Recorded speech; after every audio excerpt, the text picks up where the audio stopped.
Povabljeni smo bili na Ribnico na Pohorje, da za akademijo pripravimo en tak team building, spoznavni vikend. Da se vzpostavlja ta partnerski odnos, da se, bi rekel, krepijo vezi. Ta vikend me je pritegnilo novi ljudje v bistvu, ker jih ne poznam, da se pomrežem, da jih spoznam, pa nekako da prebijemo let.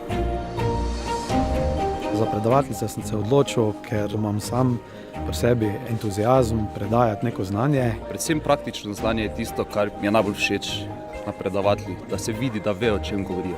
To, da imamo predavatelja iz prakse, pomeni v prvi meri meni osebno to, da pač vidim dejansko, kako je stanje na trgu. Realni primeri mi povejo, po čem je povpraševanje, v čem se moramo nadgraditi, v čem se moramo izboljšati. In kot predavateljica mi je to res izziv in tudi v čast.